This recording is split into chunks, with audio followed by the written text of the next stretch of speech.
Not only was I the first Meharrian to be accepted into the ortho program, I was also only the 7th or 8th Black man to be in the program as well. And the University of Michigan is the oldest degree awarding orthodontic program in the world. Not the country, not the state, in the world. So immediately when I hear single digit numbers of admittance for Black men into a program, my antennas go up to kind of figure out what is it that is causing or that has led to this historic under numbering.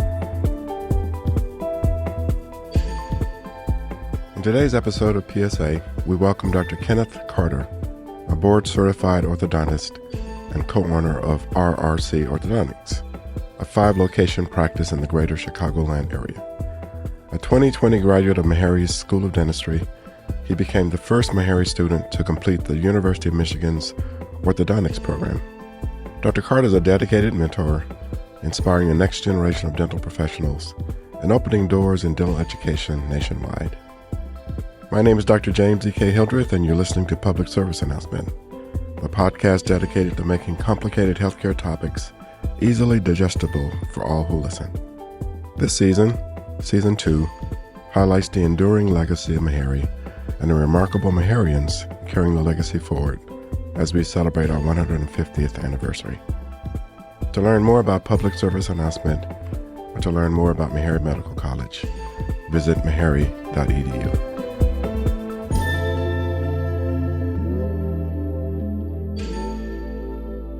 So welcome to the show, Dr. Carter. I really do appreciate you being here. To get us started, can you tell us something about your journey in dentistry, your background? Absolutely. And again, thank you, Dr. Hildreth. I truly do appreciate the opportunity to spend the morning with you today. Yeah, I can go back. I can start all the way back from the beginning. So I'm born and raised on the south side of Chicago, more specifically raised to a single mother, a very, very tenacious and resilient single mother, might I add. And I say that because essentially she started chartering the path of the pursuit of education, and she implemented that pursuit in me really young. You know, my mother had a hard time navigating the streets of Chicago, again, as a single mother in a space that's not the kindest if you don't have the best or the most. I'll say that. You know, it's a different experience being on the south side of Chicago or just in Chicago in general as one of the have-nots. And my mother was able to do so while raising a young man, working a full-time job, and also in tandem with that, attending school at night to go on to be the first person in our family to achieve a college degree, which really set the tone for me as far as what I'm capable of, but also too, kind of limited excuses for me if she was able to do that in the way that she was, given the circumstances that we were in. So not to say that she did it alone. Of course, you know, family is very much so, they very much so were a village for me and for her. But there was something unique about being able to watch that firsthand and really see her model that level of resilience and just resolute in her pursuit of what was a degree, and really just making sure that I understood and implementing in me that education was going to be the way that we were going to be able to step beyond the circumstances that we were in. So I have to make sure I highlight her at the beginning of that story, because she really, really is the beginning or the makings of what I understood about mentorship. And people don't always necessarily think about family or at least parents when they think about that word, but for many of us, we should. Yes. And she very much so was the first representation of mentorship to me.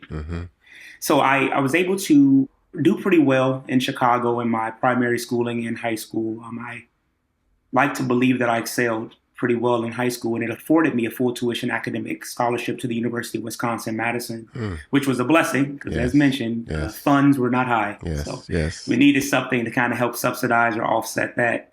And it was there where I found my passion for dentistry. And that really stemmed from an elective course that I had my sophomore year that allowed students to go around to different healthcare spaces within Madison, Wisconsin, and kind of explore those paths that would be available to us.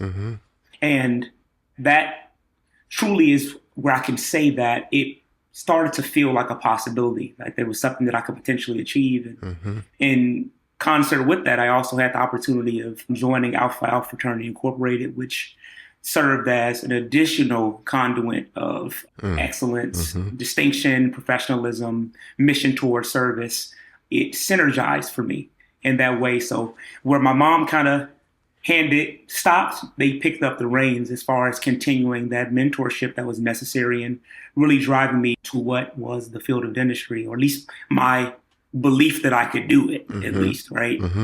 So I had a great time in Wisconsin, thrived there, even though the transition was a little bit challenging coming from the south side of Chicago, as one might imagine. Yes. But after I finished up in Wisconsin, I actually went on to work at the CDC for a bit, for about a year's time. I did an internship at Morehouse College called Project Imhotep in 2015, where then transformed into what was a position with the CDC NIOSH. I did a little bit of work with occupational exposure banding, which is essentially just assessing the risk of different chemical agents and their potential to cause health hazards or adverse effects on the people that are exposed to them. And although that was interesting, and at heart, I do feel like a part of my drive is connected toward research. I knew that ultimately what I wanted to do was still pursue a path in dentistry. But it was a great way for me to continue to build my resume, to stack accolades, and to prove that I was capable of matriculating through a program.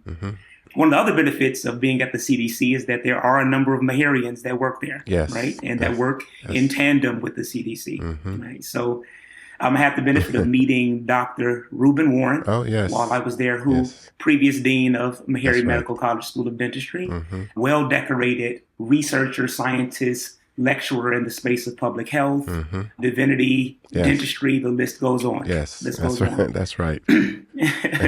And I was able to form a very, very meaningful connection with him that turned into what is still currently a mentorship.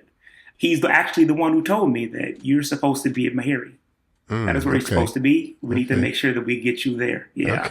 I had weekly conversations with Dr. Warren throughout the process of me preparing my application. He reviewed my applications, wrote a letter of recommendation, which are all the things that a mentor, I guess you would expect them to do. But an additional thing that Dr. Warren did was he really focused on developing my sense of self-efficacy and value. He had routinely, we would go over affirmations that I would say throughout the week with each phone call. It was very meaningful. And it was the first time that I was exposed to that concept. I mean, it's something that I carry with me to this day, but Dr. Reuben Warren is definitely a big influence on how I ended up, not only within dentistry, but at Meharry specifically. I'm forever grateful for him for that, for sure. But and then transitioning, matriculating throughout Meharry's dental program, I then went on to pursue my orthodontic residency at the University of Michigan, which I received a phenomenal world-class training. And specifically, I think what drew me into that path of orthodontics, ironically, is still somewhat connected to that path of mentorship. All the things, the biological aspects of orthodontics definitely was a driving force. I love topics of oral health, skeletal development, growth, biomechanics. All those things are great, but the humanistic portion of it is definitely the biggest and was the biggest appeal to me. The psychosocial influence that you could potentially have over individuals' experience, particularly those that are oftentimes in a coming of age period of life where things can be kind of awkward and uncomfortable and you could be unsure. It's being able to create or help to advocate for a sense of self-confidence, self-assuredness through a confident smile is something that I thought, a job that I couldn't think that could even be actualized, right? It's been a beautiful experience being able to do that, and a huge shout out to the University of Michigan, of course, for providing me with that training. And now here I am, a practicing orthodontist in Greater Atlanta, Chicago, and co-owner of RRC Orthodontics. So you were a trailblazer in the sense that you were the first Meharry student to do the orthodontics program at Michigan. So what was that like? Yes, indeed. Yes, indeed. I actually didn't know that was the truth until maybe my second year of residency. And that was the idea of that actually came from Dr. Julie Gray, one of the fantastic faculty members and deans over at the School of Dentistry. She had me look into it because we couldn't recall of a Meharrian that had participated in the program prior to, and I was able to confirm that through my program director at the time that was the truth. And honestly, Michigan is truly a prestigious and renowned institution. I think it's world-class. People know about it across the nation. They train tremendous healthcare professionals. Yes. And I can speak firsthand to how well I was trained and prepared upon exiting that program, and I'm forever grateful for them for that. However, not only was I the first Meharrian to be accepted into the ortho program, I was also only the 7th or 8th Black man to be in the program as well. And the University of Michigan is the oldest degree awarding orthodontic program in the world. Not the country, not the state, in the world. Wow. So immediately when I hear single digit numbers of admittance for Black men into a program, my antennas go up to kind of figure out what is it that is causing or that has led to this historic under numbering. For Meharry, I feel like it was a feat. You know, it was an accomplishment as a Meharrian, but for Michigan, it very much so was a call to action.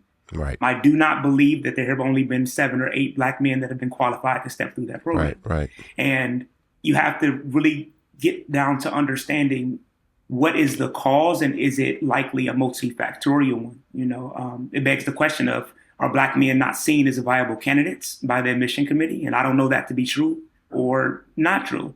And also, too, do Black men see themselves in that program in general? And if they don't, what are we doing to create a space or curate a space that supports their existence in what would be 3 years of their life? Right. So I can't answer that question, of course, but I do know that in recent years, we've seen a concerted effort to devalue diversity in a lot of industries, and academics has been no exception. Oh, absolutely. So my concern is that spaces that already have nominal numbers of us will continue to, or God forbid, will worsen in representation. And my hope is that that is not what happens. But because of that, I recognize that although we don't have direct control over the leadership in these institutions, mentorship can exist independently of that. And in fact, I think it's a crucial and direct way that we can help to ensure the students are prepared to take their place at the table when opportunity arises. And also, too, that HBCUs can't be solely responsible for training the next generation of all the Black and brown future leaders in healthcare. 3% of board certified orthodontists are Black. Wow. You know, and 70% of them are trained by HBCU campuses and programs. That's something you got to think about. So what you need to know that your performance and your participation in the program as a Black man who's done really, really well will make it less possible for people on the admissions committees to doubt the abilities of people who look like you. So in a sense, of course, you've helped to change that situation. Now, you already touched on this a little bit, but there must have been times in your journey when you had some doubts about your ability to get to where you were trying to get to. How did you get through those moments, and what was the most helpful to get you through those moments? It's funny that you asked that, actually, Dr. Hildebrand, because you may not know it, but you've played a part in that in a way that you might think is small, but we'll get to it. One of the most salient memories in my mind is that step from high school to undergrad. As I mentioned, I would like to believe that I performed pretty well when I was in Chicago public schools through primary school and then there in high school. But when I got to the University of Wisconsin-Madison, there's a whole host of things that can serve as a culture shock. Yes. One of them being one of very, very few people of color on a 40,000 person campus. Yes. Oftentimes the singular Black person in STEM lecture courses. But also, too, it became very evident to me pretty quickly that although I had excelled in Chicago public schools, that the level of rigor and the expectations were very different at the University of Wisconsin. And I struggled that first year, specifically in a lot of my STEM courses. But I remember vividly being in my first Gen Chem course, and one of the professor for that segment saying that she knows that many people are in this course for one of 3 reasons. It was either because this course was a requirement for the major, that they did well in chemistry in high school, so they thought they would do well in chemistry in college, or they planned to be doctors. Yes. And her exact words were, let's be honest, most of you all won't be doctors. And the next statement, the very next statement was the very, very all too cliche. I've come to understand now, but didn't know at that time. The look to your left and look to your right. Yes. One of those people will likely drop the course before the semester ends, which seems like such a strange thing at the time to say to a group of impressionable 18 and 19-years. Yes. it was also quite defeating to hear as well. But what I can say is that I was able to take some initiative and make sure that I had the proper resources that were available on campus without shame to ensure that I was able to be successful in that course and the courses that followed. But what I distinctly remember is coming into Meharry Medical College orientation for MAPS in 2016, and you giving an opening orientation where your words were close, but not the exact same to what that professor said. And what I recall is you saying, look to your left and look to your right. And one of you are sitting next to the future U.S. Surgeon General. The power of words, right? The way that you can speak life into people so quickly and honestly, so effortlessly, I think spoke a lot to me about, one, the power of the tongue, but also continued that conversation that Dr. Warren started about affirmations. Right. And that was very much so one. Right. Well, I'm surprised you remember that, but I'm happy that it had some influence, right?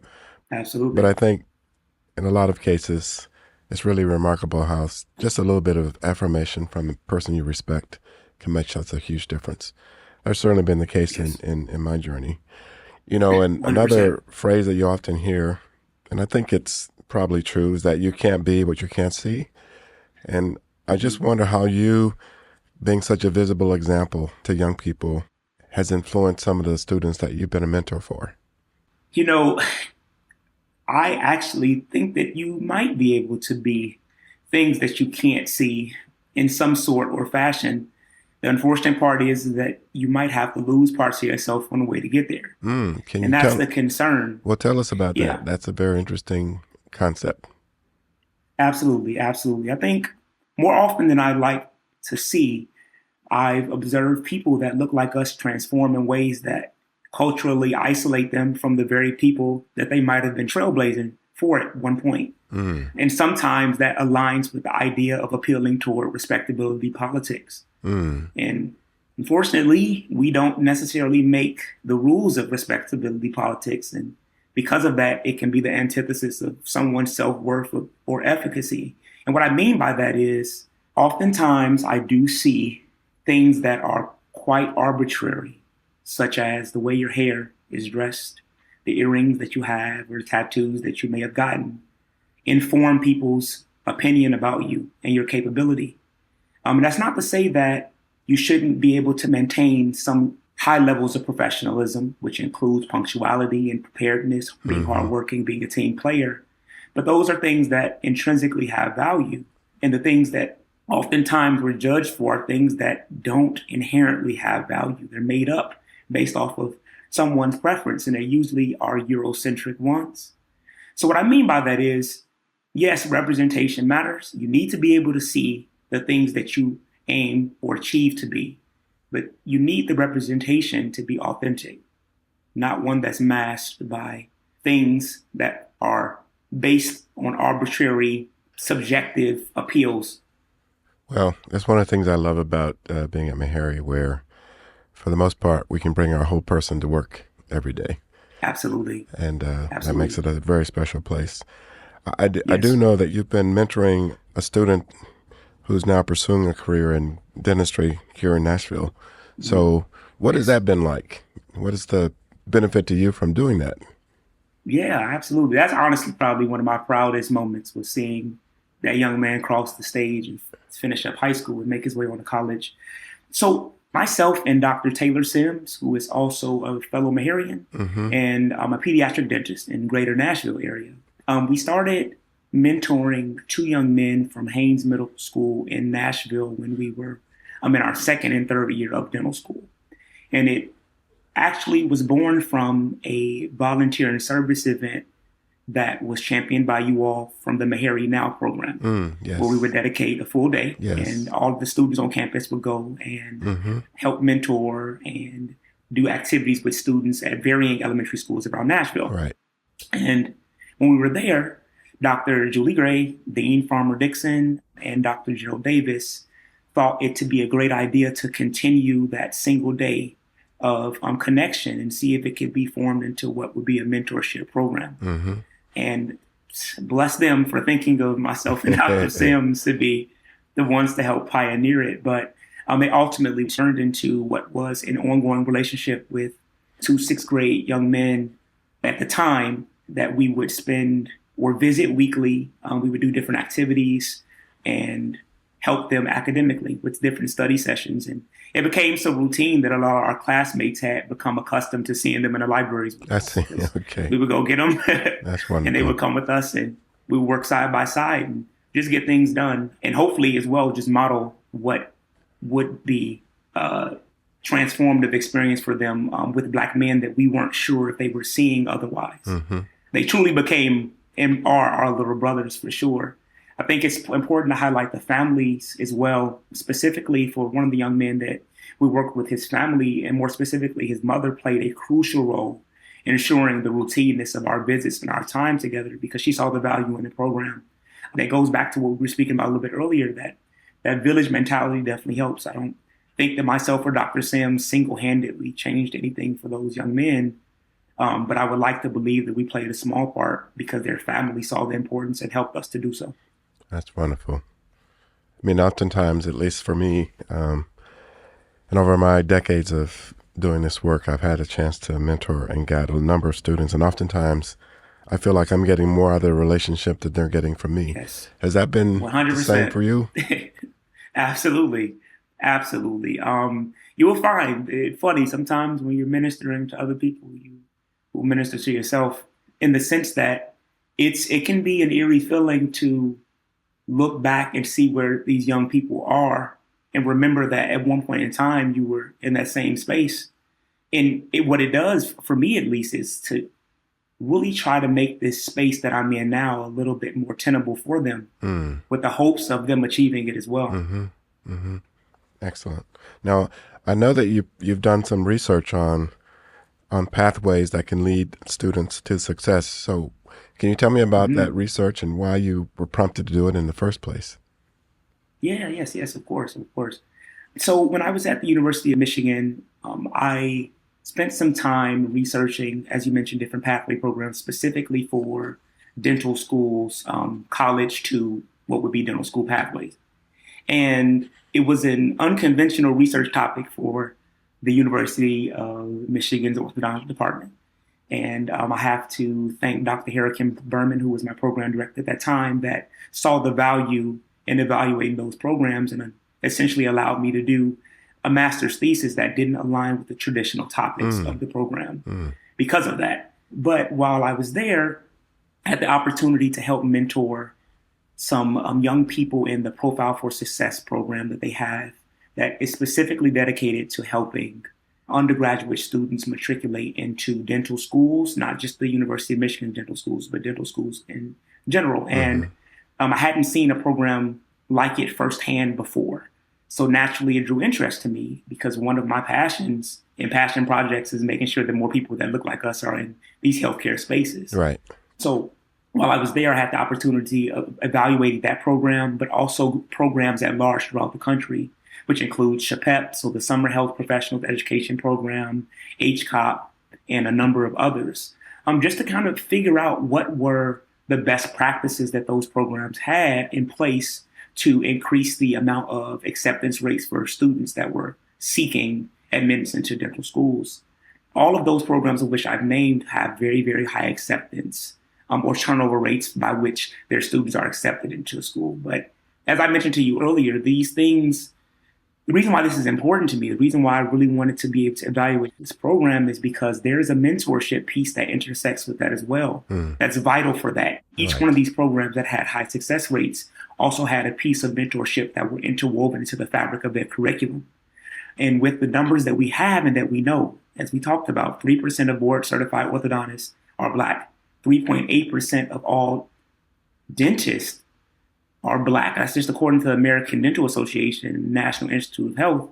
These same Black providers provide care for about 60% of all Black patients. One that I'm sure that they're happy to do, but that is a burden that is unfair and disproportionate, right? We represent about 13 to 14% of the general population. That means we're 10% away from parity. We have to find ways and strategize ways to make sure that we have proper representation for people that need us. Right. And it's really clear in healthcare, whether you're talking about dentistry or medicine, that trust is a huge factor in the best outcomes, and trust seems to be stronger when there's a connection between the provider and the patient, including ethnic and racial background. So I'd be remiss if I didn't ask you, you've had some great success as a business owner, and the schools of dentistry, none of them really, I guess, provide extensive training in how to have a successful business. So can you tell us about how have you managed to do that, and are there lessons from other aspects of your life that have contributed to your success in business? Absolutely. I am learning every day, Dr. Hildreth. I'm sure I'm making plenty of mistakes, but I'm learning from them.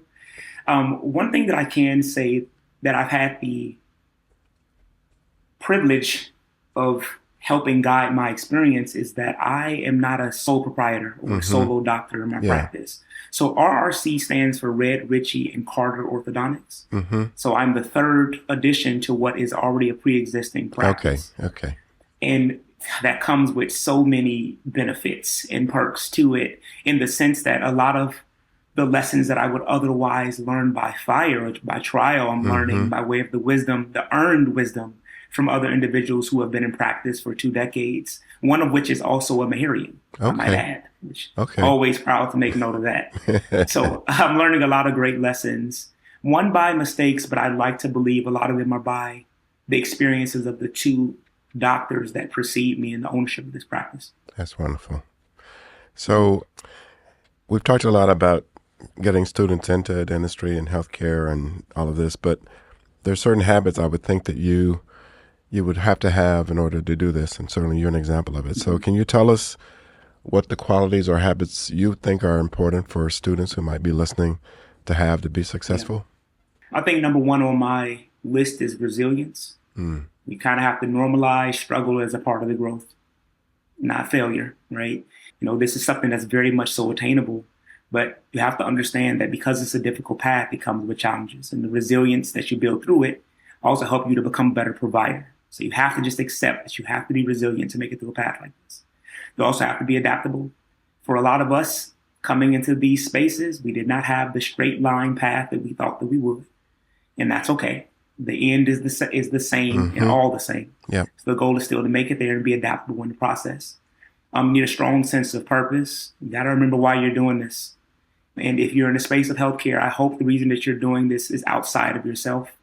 We are servants first to the people that we provide care for. Let that lead you. You have to be able to self-advocate. It's particularly when you're in spaces that may not have systems built in place for you. I had the benefit of going to Meharry, which luckily had a lot more spaces that were built and centered around my success than other institutions have. And if they're not equipped for that, you have to be able to advocate for yourself. Definitely have a strong sense of community. There's no success in silos. That's right. Peer mentorship is just important as vertical mentorship. Absolutely. Make sure that you have that. And be reflective on the process. You want to make sure that the failures are reflected upon, but also to the milestones. You got to celebrate those small wins. Just be authentic as well throughout the entire process. You have to be able to validate people and letting them know that their lived experiences will translate to their patient care. Making sure that they also have people that model their lived experiences so that they feel like they're even more able to exude theirs. Right. Oh, that's wonderful. So I guess I'd like to close by having you give a call to action. So if there's one message you could deliver to students or young professionals who would have to be inspired by your journey, what would you like it to be? Absolutely. I think the same way that someone inspires or has inspired you, they're likely in a position that you want to be in one day. You are that for someone else as well. So be sure to continue to pull someone up while you climb. It's the only way that you make sure that the door stays open behind you. Right. And what I found is that oftentimes as we mentioned, championing the success of the next generation serves as fuel to continue to champion yourself. So you just want to make sure that the space that you're in is more edifying, it's more becoming for the people that come behind you. So continue to pull while you climb. That's wonderful. So Dr. Carter, thank you so much. You certainly are an exemplar of what Meharry is all about. And we're so proud of what you've done and how you've done it. And just keep the good work going. Absolutely. Thank Thank you you very so much, much. Dr. Hildreth. Today's myth. Students from underserved communities just need to pull themselves up by their bootstraps, and natural talent is enough to succeed. The truth, success isn't just about talent or effort. Without mentorship, visibility, and support, systemic barriers block talented students from entering healthcare. A recent study carried out by researchers at the University of Michigan found that within a program at the university that paired undergraduate students from underrepresented backgrounds with medical student and faculty mentors, found 100% of mentees agreed the program increased their interest in medicine. Programs like the University of Michigan's and many others nationwide show that guided support can ignite interest and open doors for underserved students. It proves that equity in healthcare is a shared responsibility, not just an individual burden.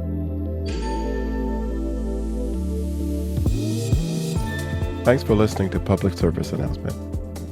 To follow along on the rest of our journey, visit mmc.edu. And please remember to follow, rate, and review this show wherever you get your podcasts.